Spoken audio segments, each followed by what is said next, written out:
In this tutorial, we explore the use of the open source software CloudCompare to convert LiDAR point clouds to digital elevation models, or DEMs, and digital surface models, or DSMs. Although these terms are sometimes used interchangeably, for our purposes, a DEM refers to the bare earth. Our DEM's surface will consist only of ground points. Alternatively, a DSM basically refers to everything. Our DSM will have the bare earth points, but also points referring to vegetation, buildings, and so forth. We'll start by downloading LiDAR data from the NOAA Data Access Viewer. This is a great site for coastal areas of the US and some other areas, and includes easy-to-use index tiles of available LiDAR surveys. Before further processing the data, I'll briefly discuss a solution for a common projection issue that sometimes occurs with LiDAR data, particularly those stored in LASZip formats. I'll briefly discuss a solution for this issue, and then we'll move on and explore how to load, process, and export both DEMs and DSMs as rasters for use in your favorite GIS software like QGIS. I'll end with a brief demonstration of how these two different data affect a common geospatial operation, in this case a simple viewshed analysis. As always, timestamps are available in the description so you can jump from section to section. There are also links to related tutorials of mine that may aid in using LiDAR data within QGIS. Today we're downloading LiDAR data from a really cool site, the NOAA Data Access Viewer. Of course, this site only offers data for select parts of the US.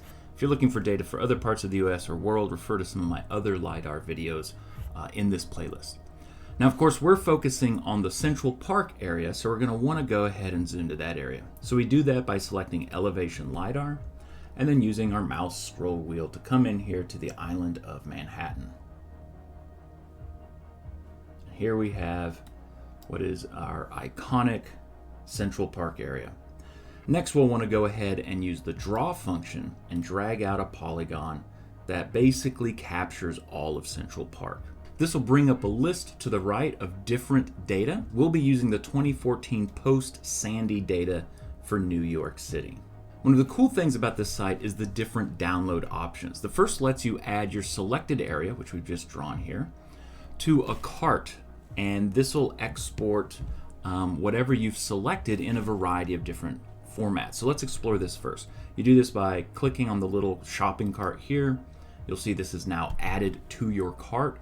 So let's go ahead and click this upper icon in the upper right hand corner, and here we can see the items in your cart. So go ahead and click next, and here we have our various options. So the projection and datum options, we'll leave those alone. Then we have a couple different ways we can export the product. So in other words, the output options. We can choose a raster, so it can actually send this whole area directly to a DEM or DSM. Now we can of course use points if we want to process this as a LiDAR point cloud in CloudCompare like we're doing. You could use the LAS or LAZ file format.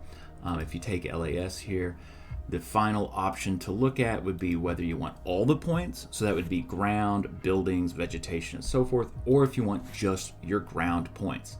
So I'm going to go ahead and choose all. So what we have here is basically an output of the area we highlighted in the previous step as an LAS file, so LiDAR point clouds, and we're getting all of the points. So all of the different classified points. And then you would click next, and you're going to have to enter your email, you can confirm it, and then you'll click next. And then once this is finished, what it'll do is it'll send to your email notification that you can then download it. For me, it actually produced 4 separate LAS tiles or LAS files. Our second method, if we go ahead and click the X to get out of here, and it's the method I actually prefer to use, is to click on this bulk download link, and that will actually take us to a different page where we can download a tile index. And so we can open this and then copy these files to a folder on your hard drive, and then you would open this folder with your favorite GIS software. Here we've added that tile index shapefile to QGIS and zoomed into Central Park with just a Google satellite base layer. And so what we can do now is we can use the identify features, make sure our index file is highlighted or selected, and as we click each of these, we'll see that there's a URL that will take us directly to the LAZ file. And of course here we'll have to download approximately 8 tiles to get all of Central Park. So there are direct links to each of these tiles below in the description. You can either use this method, or you can just directly download those as well. I'll go ahead and quickly download these now, and then we'll be ready to continue processing these in a moment.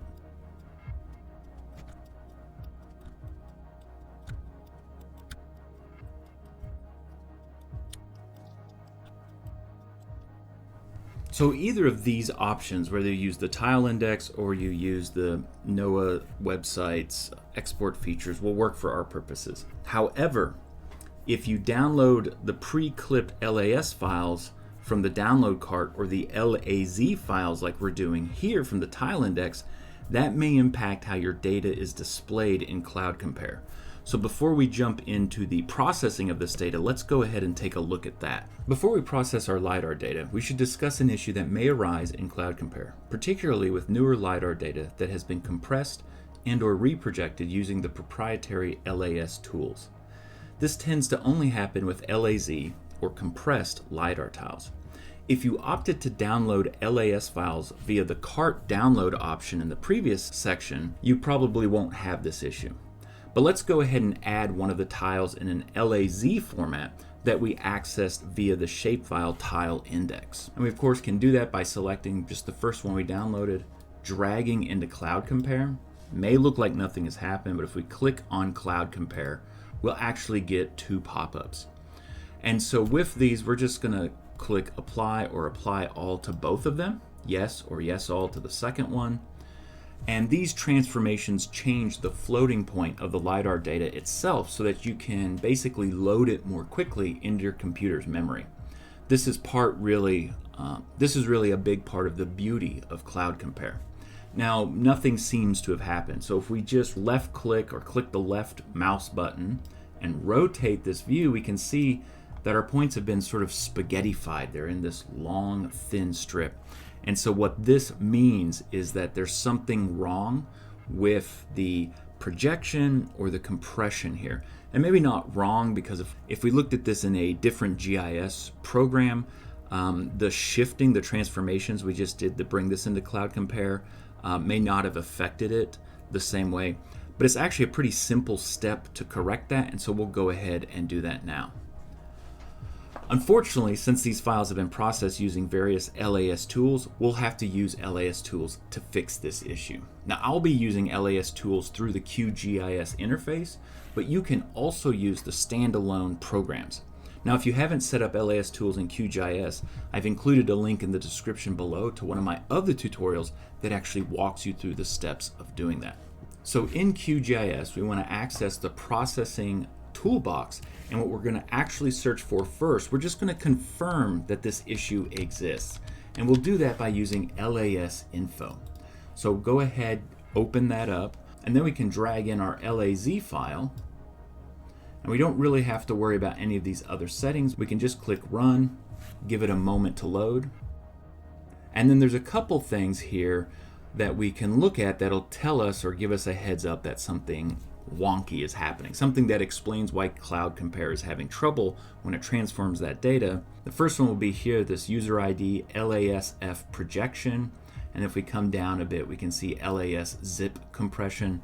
So this tells us that somebody has used those LAS tools to compress this data, and that's why we're having these issues in CloudCompare. So there may be many ways of fixing this, but the solution I use is to reproject these LAZ files using the LAS to LAS _ project or LAS to LAS Pro project tools. And of course we would access those here in QGIS. So LAS to LAS, and we can see here project. If you're looking at the Pro project, what that does is it just projects all the files in a directory at the same time. I'm going to go ahead and use the LAS to LAS project tool, and we're going to do this individually file by file. So let's open that up, and what we'll do is we'll drag in that first LAZ file, and our source projection we're going to set to SP83. That's pretty common for these files that we're downloading off of the NOAA website. You might have to fiddle with this setting a little bit depending if you're in a different part of the country or you've noticed this issue with LiDAR data that you've downloaded from somewhere else. We don't have to worry about the rest of the source information here. We do want to indicate a target projection. In this case, I'm going to select UTM. The target UTM zone for this area is 18 north. Of course, you may have to look up a different area. There are plenty of UTM zone maps for the US and elsewhere. The rest of this can be left alone. We do want to change the output LAS/LAZ file. So we'll click on the drop down and we'll choose Save to File. So we'll go ahead and save this in the same directory. And what I do is I choose the same file and I just append an _PROJ. I'm going to actually highlight that and hit Control-C to copy because I'm going to repeat this step again and again. So click Save and then click Run. It'll take a moment to complete. Okay, so this is completed. What we can do now is if we look in our directory, we'll see we have a new LAZ file. And if you look at the sizes of these, they're basically the same. So let's go ahead and come back into our LAS to LAS project. And what I do here is I just clear out this first file. I come in, I drop in the next one, come down, save to file. I'm going to choose that, and then I can sort of highlight at the end here, press Control-V, save, run. And I'm going to do that for the remaining, this is the second, so all 8 of the files we have. So I'll just go ahead and speed up the video here, and you can watch that happen.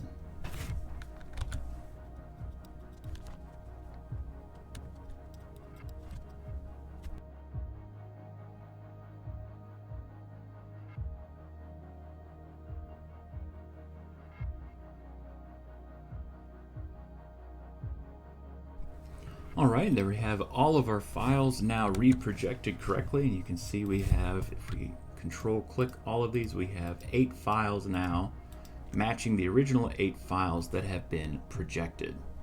So if we go back into CloudCompare, we can sort of open up a new instance by clicking the File Close All option and selecting yes. Now if we drag in one of these projected files, we'll click Apply All and Yes to All.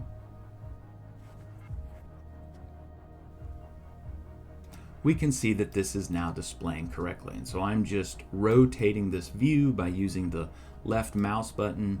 If you click and hold the mouse wheel, you can zoom in and out, and the right mouse button allows you to pan around. So now we're ready to begin processing these LiDAR tiles. Okay, once we've made sure all of our files will work with CloudCompare, we can go ahead and add the tiles we've just prepared previously. So I've gone ahead, just come through here and control click all these files, and that'll allow me to just drag and drop them. I'll need to go ahead and hit Apply All, and then I'll need Yes All for the global shift or scale for each of these files. So I'll go ahead and speed up the loading of these files, and then we'll continue in a minute.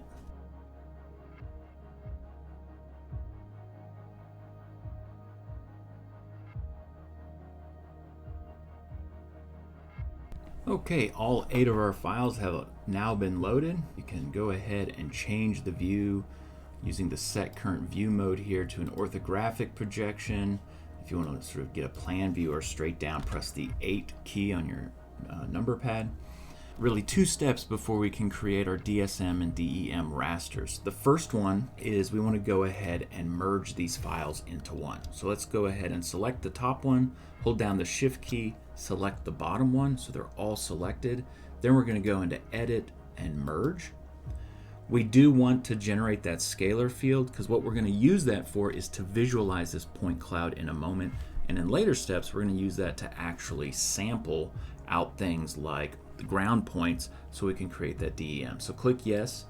This may pause. It may even look like CloudCompare is not responding, but just give it a few moments and it'll come back online, and all of these files will have been merged into one. Here we have all of our files, and again, I'm just going to rotate using the left button on the mouse. I can change this into object-centered perspective to give us more of a real-world feel. And as we zoom in, we can start to see this looking like, right, 3D point clouds that represent an area of the Earth. We can change the visualization. Let's scroll down here to scalar fields and choose intensity. And this is really going to make it look almost like a black and white image. Now, the final thing that we need to do before we can process and export those DSM and DEM rasters, we want to clip out the central park point. So go ahead and press 8. That takes us into the plan or top-down view. I prefer to use an orthographic projection here. It's a straight down view. And then we can go ahead and use the segment tool to kind of clip all of these extraneous areas out. And so I'm just using the right mouse button here to kind of pan around, and that looks good. And so what we're going to use, you can see it here at the little scissors, it's our segment function.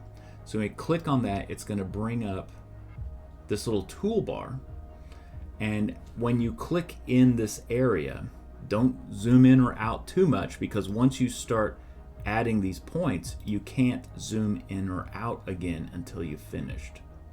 So I'm just going to click sort of 4 points that capture this area, and then when I want to say that my selection is done, I'm going to click the right mouse button, and that's going to lock this in.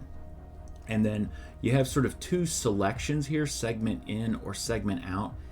Either are fine. I'm going to click segment in, give that a moment, and then it's removed all of those other points. So we just have Central Park here. Click the green check to commit those changes. And what you're going to see here now is this is going to basically produce 2 different point clouds. And we can access these point clouds by turning on these checkboxes or turning them off, and we can see which one are the points we don't want. In this case, it's these upper points. So I'm going to select those, right click, and choose delete. And then we have an area that is just LiDAR points for Central Park. The final step we want to do is go ahead and save this. So we're going to choose the file drop down, save. I like to put this in its own LAS folder, and I'm going to name this Central Park PC for point cloud. Click save. We're going to go ahead and select OK, because what this is doing is basically retransforming these points into that larger file so that it can be accessed by other GIS software. This will take a moment, but you can see now that we have a much smaller selection of points, it's moving along much more rapidly. And so what that has saved for us is an LAS file, all of the points for Central Park. So now we're ready to go ahead and process and export both our digital surface model and our digital elevation model. Since the DSM or digital surface model is a height raster representing all features on the surface, we'll produce it first because it requires no sub-selecting of points. We're not trying to delete anything or only use the ground points, as we will in a moment with the DEM. In other words, all points go into computing the DSM raster. So to do this, we'll use the Tools Projection Rasterize tool, and this will actually bring up another window. Really, the only thing we're going to be interested in changing is the step value, and likely it'll default to 0.5 for us. Since this data is in meters, that means that each grid of the raster will basically be half a meter. When we click update grid, this is going to calculate a raster for us. Likely here, because of how many points and how large an area we have, you're going to get the big grid size, and it's just telling you that there's a lot of cells are going to be calculated here. That's fine, we want them, so click yes. And again, this is going to take some time. It's calculated it. We'll have to wait for it to be basically loaded into memory, and then it'll be displayed. There we can see our raster. We can zoom in a little bit, right? We can see this sort of kind of recalculate all these points as we move in. That's good. That's what we want. So our final step here really is in this export tab, which it should default to. We just want to export a raster. And when we just want to export the heights, click OK to save the file on your computer. We're going to call it Central Park DSM, so digital surface model. Click save. You can see down here that was successfully saved. So we've now exported our DSM. Creating a DEM or digital elevation model requires a couple extra steps, as it involves removing all the points except those associated with the bare ground surface. So for this, we're going to use the filter points by value tool, which is along this toolbar up on the top. Change the scalar field, right, to classification, because when we use this filter by point value, what this is going to do is basically create two new data sets, one that only has the points we want in it, and then a data set with all the other points still in it. So we're going to go ahead and go 1.1 to 2.1 because ground points are classified in LiDAR files as classification 2. So 1.1 to 2.1, make sure we get that value of 2. So we go ahead and click export, and now it's unselected the previous, so that has all of our points in it, and here we have our only ground points. Right? We can kind of zoom in and look around. We can change the perspective here to object oriented, and we can see, right, basically the ground surface. Everything else has been removed from this Central Park area. So what we want to do now is basically continue like we did with the DSM. We're going to go to Tools, Projection, Rasterize. We're going to leave our defaults and click Update Grid.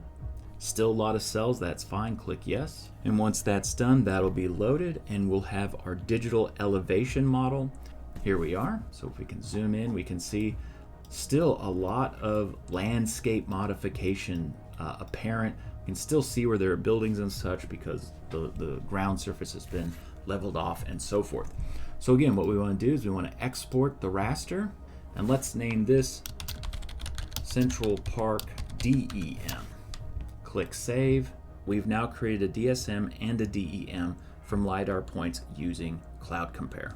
Choosing whether a DSM or DEM is best for your analysis will depend on what questions you're asking. For instance, are you modeling a viewshed of an ancient landscape, perhaps one over a large area? If so, a DEM will likely be your best choice. However, if you're modeling something in the present, like the impact of a new cell tower on the visual integrity of nearby historic sites, then a DSM will be much better. So we can quickly look at the differences that result from using these different kinds of height rasters from the famous Bow Bridge with our DEM and DSMs of Central Park. So before we get into that, let's go ahead and add these files and visualize them a little bit to see how they look here. Let's go ahead and begin by adding the DSM. So we can just double click, it'll add. You can see it already lines up.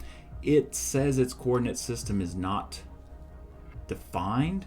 We can go ahead and set one here, and we're going to go ahead and use the NAD 83 UTM zone 18 north.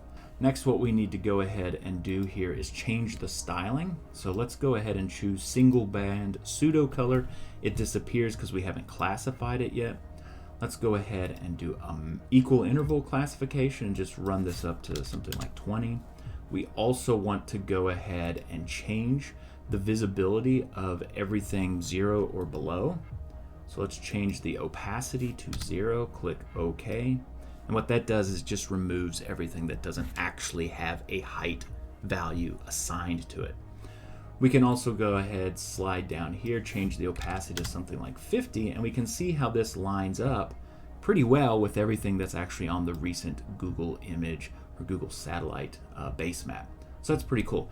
We can add some other neat visualizations to this, like we could duplicate the layer and go ahead and change this to the hillshade, turn that on, and then you can see that just sort of pops.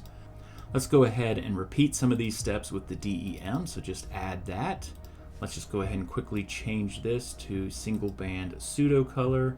We'll leave everything the same, change the equal interval 20, and change that opacity back down to 0. So we just have that area that we want sort of defined. Change the overall opacity to 50, and now what we're looking at here is basically just the bare earth, right? So let's go ahead and quickly do those viewshed operations. We can go ahead and also set the layer CRS here pretty quickly, just to make sure everything is processed properly. Let's go to the processing toolbox and search for viewshed. I'm going to be using our viewshed. This is a grass plugin.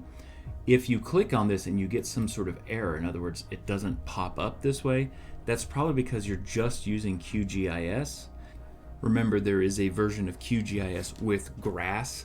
That's the one that I always use when I open up QGIS. And so we can already see we have our DEM selected.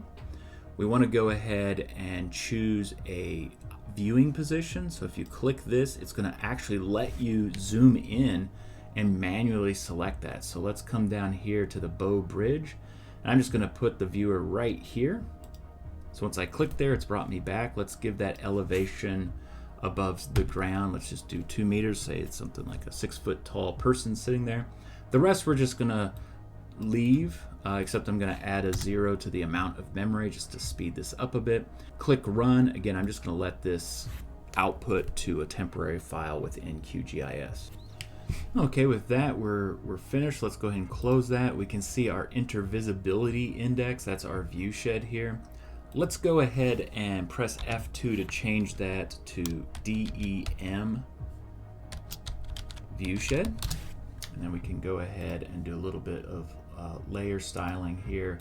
Again, let's take that to single band pseudo color, classify that. We can change that to equal interval and ramp that up a bit if we'd like, but that won't change too much. But here we can see basically, let's go ahead and drop that opacity down to 60 so we can see through it. If we turn off the DEM, this is an area, according to this analysis, that you would be able to see from this point on Bow Bridge. Now, of course, this is the viewshed in a denuded landscape. Let's see what it would look like if we calculate a viewshed taking into account things like vegetation. So again, let's go ahead and click on the DSM, and then when we open the viewshed tool, we'll see that DSM is automatically selected. Let's identify our viewer point. We have it still defined here, so I just click on that same area. Make sure we have the same other options added. Leave everything else where it is. Click run. And then when this loads, we'll see what the really more accurate viewshed, taking into account things like structures, vegetation, and so forth, for this point in Central Park likely looks like. All right, there we go. Let's go ahead and close that. Let's just quickly rename this by pressing F2, DSM viewshed. Let's turn off the DEM one, zoom out. We're going to go ahead and style this a little differently, right? So we want to go ahead and make this the single band pseudo color, classify it. Let's go equal interval, ramp that up to 10. We can change the opacity down to 60. And what we can see here is, in fact, what is a much more realistic viewshed, right? If we compare that to the DEM that has basically taken away all vegetation, architecture, and so forth, we see this much larger area. But in reality, the areas you can actually view here, and you can see this sort of clipping into, if you will, the trees and vegetation, and those trees acting as the barrier that they would on your analysis. So there you go. We've now calculated from LAZ point clouds both a digital surface model and a digital elevation model, and explored how these different ways of representing the three-dimensional aspects of a site impact things like a viewshed analysis. So as always, links to location of data and other things like related tutorials are in the description. Make sure to hit that like button and subscribe to get future updates. Until next time, keep mapping the past.